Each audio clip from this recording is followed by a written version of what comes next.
Hello everyone and welcome back to another video on the channel. Today we're doing another deck profile for me winning first place on my locals for the Age of Overlord. We are getting a booster box, and the booster box we're going to open on a later video.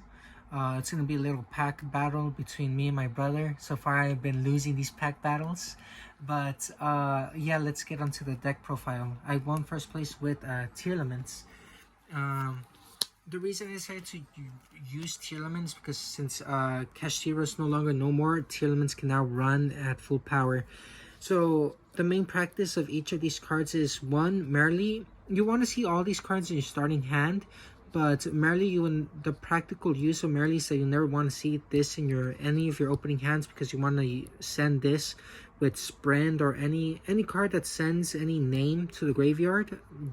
That's the reason merely is best suited at. Haveness, you want to see this going second, and Sharing, you want to see this first and second. Then we have 3 Tearlament Rhinohearts.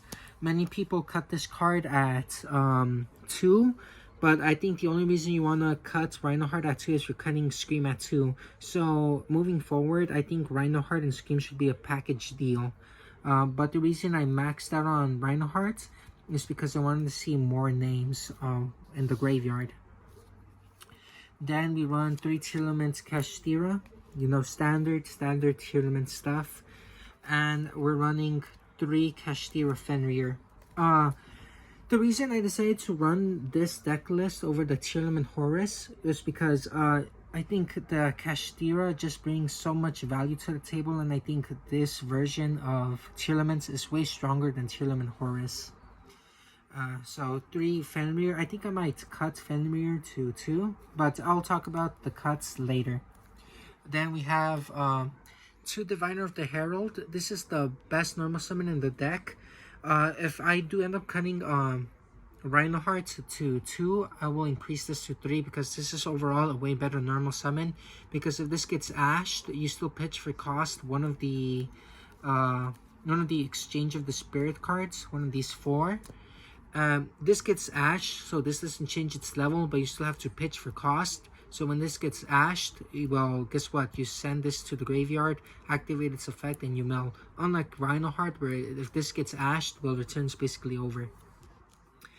Then we run 2 King of the Swamp. Many people love this card or hate this card. I really love this card, so I'm running it at 2. I think 2 is the nice sweet spot.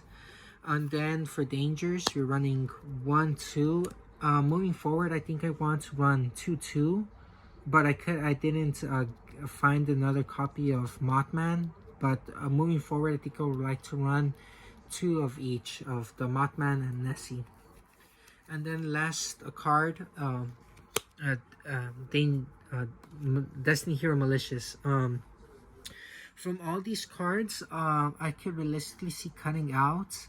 I could see cutting out maybe 1 Kashtira Fenrir. Side out the 2 Shufflers, because I don't think you really need the Shufflers in the deck. And maybe the 1 Rhinoheart to probably max out on Diviner of the Herald. Or maybe even just add the other Destiny Hero card. I don't think you need the other Destiny Hero card, but hey, it's just for thoughts. And I think 2 King of the Swamp is good, We're moving on to spells. We have 1 on Terraforming. Many people cut this card off, but I think just searching your field spell is such a good thing. So we run that. 1 Foolish Burial. I do not run Foolish Burial Guns. I don't think it's necessary. Yeah, I honestly don't think it's necessary. We run 1 Polymerization and 2 Super Polymerizations. Fun fact, I was thinking of cutting King of the Swamp, just so I could run 3 Super Polys, but since I couldn't find my 3rd copy of Super Polymerization, I ended up deciding to go with the 2 King of the Swamp and 1 Polymerization. Then we have 3 copies of Scream. As I said, moving forward, Scream and Rhinoheart are the package deal. So if you're cutting on Rhinoheart, cut the Scream. and 3 Perlino. Moving forward, I would like to add the the Pressure Planet Reichsoft, because I think it is so good because it allows you to search your Kashtira monsters. And yeah, what would I make space for? I would just cut out the screen and make that into the 4th planet, or I could just cut one of the Perlinos and make that the Kashtira planet. Trap cards, I think this is pretty standard. Every Tearlament player plays this. Trivi Karma, Meta Noise, and Soliak. You could realistically cut out Meta Noise since Kashtira is no longer in the meta, but I think this is still good for certain decks such as Purely and Labyrinth. But you could realistically cut this out. But this is just standard stuff.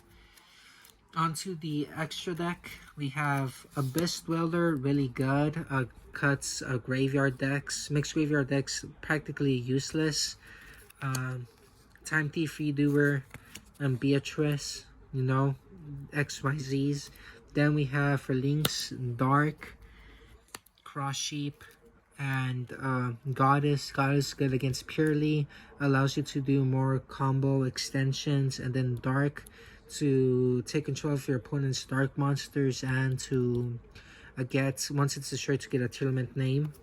For fusions, we got Mud Dragon, Dangerous, Garura, Pedoplant Dragostopelia, Rukalos, Kaleidoheart, Guardian Chimera, Grapha Dragon.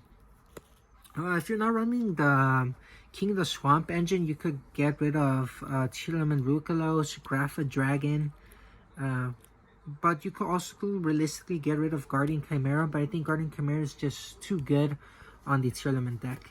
And last card but not least, Bear on the Floor, you know. Yeah, this is the deck list. Would I cut anything out? Maybe Underworld Goddess, because I didn't really use this too much. I might include a level 7 XYZ.